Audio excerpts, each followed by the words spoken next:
Hello, hello, and welcome to the 13th day of September, where we're going through Matthew and everything.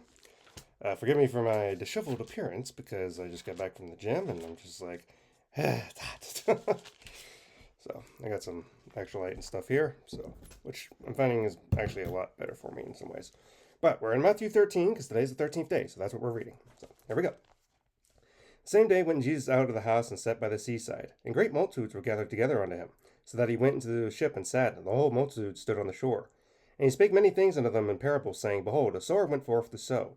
And when he had sowed, some seeds fell by the wayside, and the fowls came and devoured them up. And some fell in stony places where they had not much earth, and forthwith they sprung up, because they had no deepness of earth.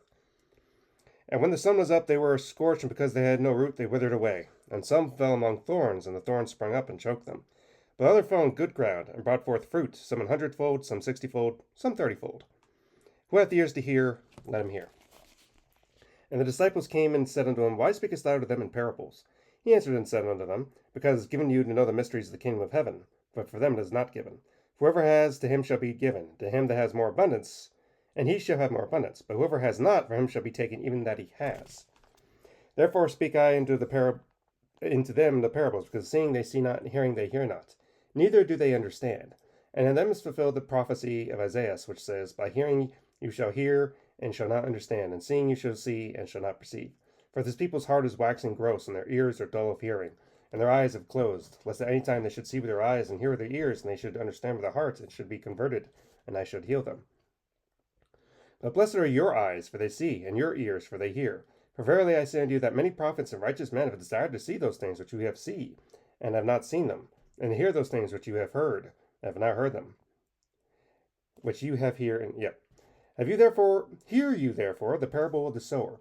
When anyone hears the word of the kingdom, and understands it not, then comes the wicked one, and catcheth away that which is sown in his heart. This is he which receives seed by the wayside. But he that received the seed in the stony places, the same as he that hears the word, and anon with joy receives it, meaning like immediately. Yet he has not root himself, but endures for a while. For when tribulation or persecution arise because of the word, by and by he is offended. He also that receives seed among thorns is he that hears the word, and the care of this world and the deceitfulness of riches choke the word, and he becomes unfruitful. But he that received the seed into the good ground is he that hears the word and understands it, which also bears fruit, and bringeth forth some hundredfold, some 60, some 30. Another parable put forth unto them, saying, The kingdom of heaven is likened unto a man which sowed good seed in his field. But while men slept, his enemy came and sowed tares among the wheat, and went his way. And when the blade was sprung up, and brought forth fruit, then appeared the tares also. So the servants of the householder came and said to him, Sir, did they not sow good seed in your field? Why does it have tares? And he said to them, An enemy has done this.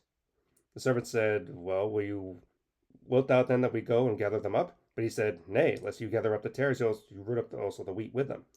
Let both grow together until the harvest, and in the time of harvest I will say to the reapers, Gather you first together the tares, and bind them in bundles, and to burn them, but gather the wheat into my barn. Another parable he put forth unto them, saying, The kingdom of heaven is like unto a grain of mustard seed, which a man took and sowed into his field, which indeed is the least of all seeds, but when it is grown, it has become the greatest among herbs, and becomes a tree, so that the birds of the air come and lodge in the branches thereof.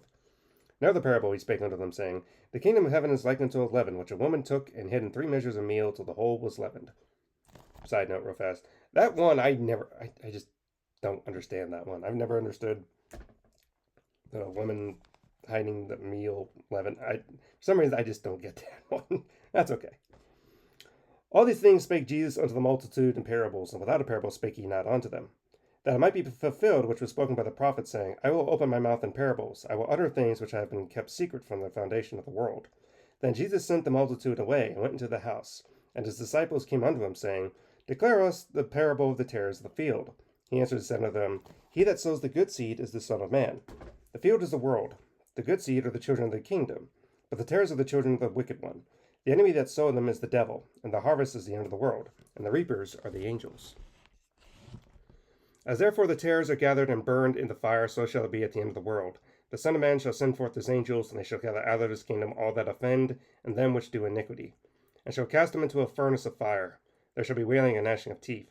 Then shall the righteous shine forth as the sun in the kingdom of their Father. Who hath ears to hear, let him hear. Again, the kingdom of heaven is like unto a treasure hidden to a field, in which a man hath found, he hides, and for joy goes and sells all that he has, and buys that field. Again, the kingdom of heaven is like unto a merchantman seeking goodly pearls. For when he hath found one pearl of great price, went and sold all that he had and bought it. And side note, if you're first time watching Straws, because I can't talk right unless I'm biting down on something. So it's because army heat thing. Again, the kingdom of heaven is like unto a net, and was cast into the sea, and gathered of every kind. Which when it was full, they drew shore, and sat down, and gathered the good vessels, but cast away the bad. So it shall be at the end of the world, the angels shall come forth, and sever the wicked from among the just, and shall cast them into the furnace of fire. There shall be wailing and gnashing of teeth. Jesus said unto them, Have you understood all these things? They said, Yea, Lord.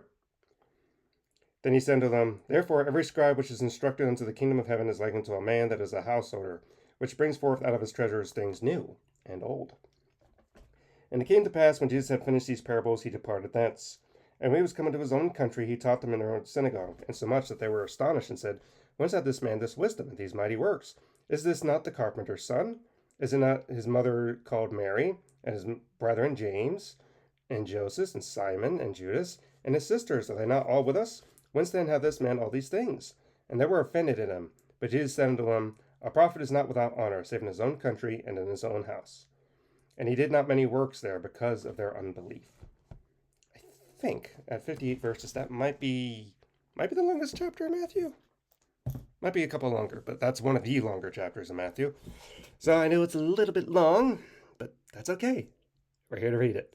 All right, we'll see you for the 14th tomorrow. Goodbye.